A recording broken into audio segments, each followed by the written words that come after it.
السلام علیکم ورحمۃ اللہ وبرکاتہ۔ سامعین محترم، آج میں آپ کو اللہ کے رسول صلی اللہ علیہ وسلم کی ایک بڑی ہی پیاری حدیث سنانا چاہتا ہوں۔ اس حدیث کو امام ترمذی سنن ترمذی کے اندر نقل کرتے ہیں۔ اللہ کے رسول صلی اللہ علیہ وسلم نے ہمیں گفتگو کرنے کا انداز سکھایا۔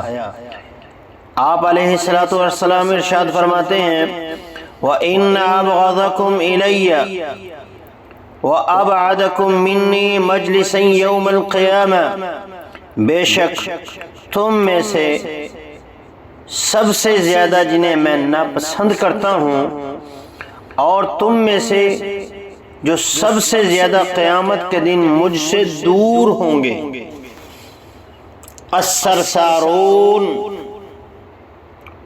بہت زیادہ گفتگو کرنے والے، ہر وقت چر چر ان کی زبان چلتی رہتی ہے، رکتی ہی نہیں۔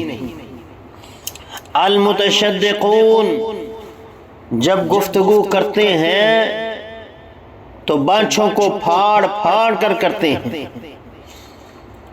منہ پھاڑ پھاڑ کر گفتگو کرتے ہیں، دھیمے انداز میں گفتگو نہیں کرتے۔ والمتفیکہون،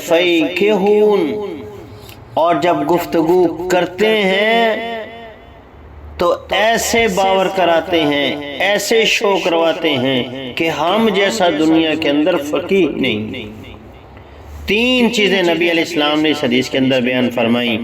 بہت زیادہ گفتگو کرنے والا، فضول گوئی کرنے والا، ہر وقت بولتا ہی رہنے والا انسان، اور زبان اور بانچھوں کو پھاڑ پھاڑ کر گفتگو کرنے والا، منہ کھول کر اونچی اونچی آواز میں گفتگو کرنے والا، اور بات کرتے ہوئے اپنے آپ کو فقیہ سمجھنے والا، اپنے جیسا سمجھدار کسی کو نہ سمجھنے والا، سب سے زیادہ مفکر، سب سے بڑا مدبر اپنے آپ کو سمجھنے والا۔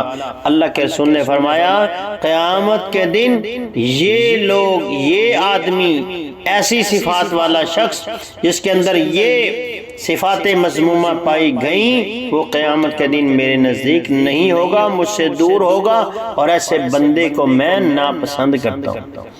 اس لیے گفتگو کم کیجیے، اور بانچھوں کو پھاڑنے، اونچی اونچی بولنے کی ضرورت بھی نہیں ہے۔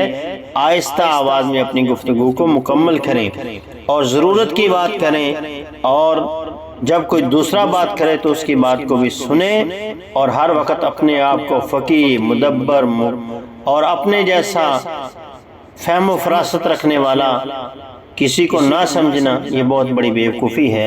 اللہ تبارک و تعالی ہمیں نبی علیہ السلام کی ہر ایک سنت کو اپنانے کی توفیق عطا فرمائے۔ السلام علیکم ورحمۃ اللہ وبرکاتہ۔